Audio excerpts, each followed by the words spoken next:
Welcome to Military Comebacks. Before we start, take a slow breath, lower the lights, and step into a story that begins with an ordinary security check and unfolds into a moment that changes everything. The morning sun crept over the horizon like a slow-burning flame, washing the military research compound in muted gold. A sharp wind skimmed across the concrete, rattling flagpoles and snapping security banners like restless spirits. The facility, known only as Site Orion, was one of the most secure locations in the nation. Cameras watched from every angle. Patrol dogs circled the perimeter on strict rotations.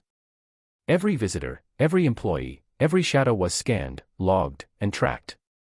Yet on this morning, something different moved at the front gate. A lone woman walked along the path, her steps calm and unhurried. She wore plain cargo pants, a fitted black jacket, and a backpack slung over one shoulder. Nothing about her looked distinctly military, yet nothing about her moved like a civilian either. Her posture was controlled, deliberate, quietly confident. Officer Brian Keller, the guard on duty, narrowed his eyes. In 8 years at Site Orion, he had seen diplomats, generals, scientists, and undercover operatives.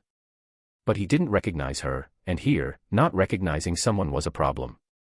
He stepped forward, hand raised. "Ma'am, this is restricted property. I'll need to see your badge." She stopped a few feet from the booth. Her hazel eyes were steady, almost too steady. "I'm here for a briefing," she said calmly.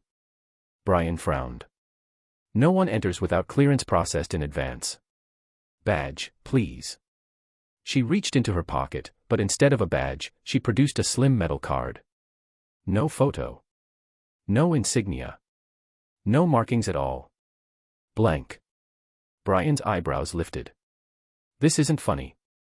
You can't walk into a top security facility with a blank card." "It's not blank," she replied evenly. "Your scanner will read it." His hand hovered near the alert button. Every instinct told him this was wrong. He pointed to the scanner pad. "Place it there." Slowly. She did. The moment the card touched the surface, the scanner beeped once, then erupted in flashing light. Red. Yellow. Then a blinding white Brian had never seen before. The screen displayed. Top secret, Omega clearance. Access level, unrestricted. Identity, classified. Authorization, verified. Brian's breath caught. Omega clearance was the kind of level whispered about in briefings, reserved for ghosts, for people who officially didn't exist. "I'm sorry, ma'am," he stammered. "I didn't realize." She gave a small nod. "You're doing your job, Officer Keller. Never apologize for that."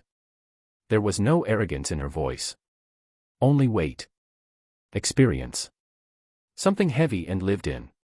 Brian stepped aside and unlocked the gate. "You may enter." She passed him, then paused. "Thank you," she said.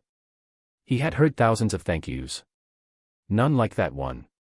It sounded like it carried battles, losses, and responsibilities too large for one person. Inside, she moved through security checkpoints, each scanner flashing white. Omega clearance. Absolute authority. At the final checkpoint, a young intern nearly dropped her tablet. "Sorry, ma'am, I didn't know we had an Omega visitor." "We don't," the woman replied. "This is off record." The intern froze. Off-record visits meant only one thing, catastrophe. The woman reached a black door labeled Restricted Briefing Room. Inside waited high-ranking officers, decorated and seasoned. When she entered, they stood. "Agent 16, a silver-haired general said." She inclined her head slightly. "You said it was urgent." A satellite image appeared on the screen, an island carved into cliffs with fortified structures. "Falcon Ridge," the colonel explained.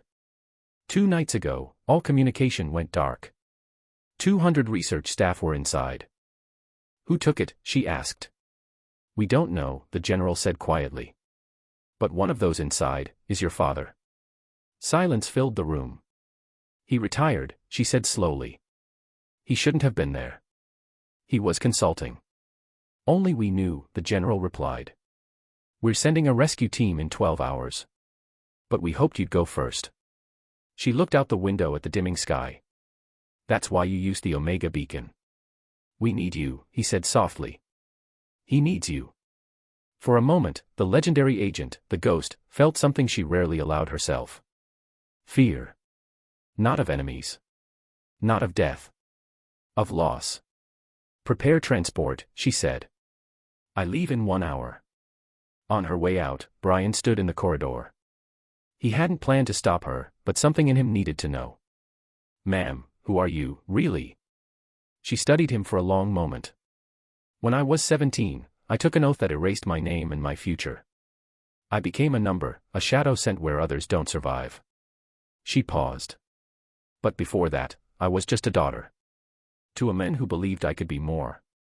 Brian's chest tightened. I hope you bring him home. Her eyes glistened. Thank you, Officer Keller. You're the first person in years who spoke to me like I'm still human.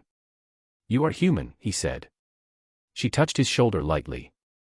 Wish me luck. You won't need luck, he replied. You're Agent 16. A small, fragile smile appeared, and she walked away. What happened on Falcon Ridge was buried in classified files. But fragments remained: the storm approach, the silent infiltration, the mercenaries who never stood a chance, the underground complex glowing red, and a daughter dropping to her knees beside her injured father, whispering, "Dad, I'm here." 3 days later, a helicopter returned to Site Orion. Brian stood at the gate as she approached.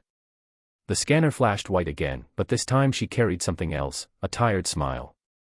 You made it back, he said. Yes, she answered softly. And so did he. Relief washed over him. She handed him a small metal pin engraved with an eagle. A reminder, she said. Even the strongest among us need humanity more than protocol. Will I see you again? He asked. Maybe, she said gently. But even if you don't, thank you for treating me like a person. She walked into the sunrise, fading into gold light, returning to the shadows. And Brian stood there holding the eagle pin, knowing he had witnessed something extraordinary, something he would carry forever. If this story moved you, don't forget to like, comment, and subscribe to Military Comebacks. Your support keeps these powerful stories alive, and there's another unforgettable one waiting for you.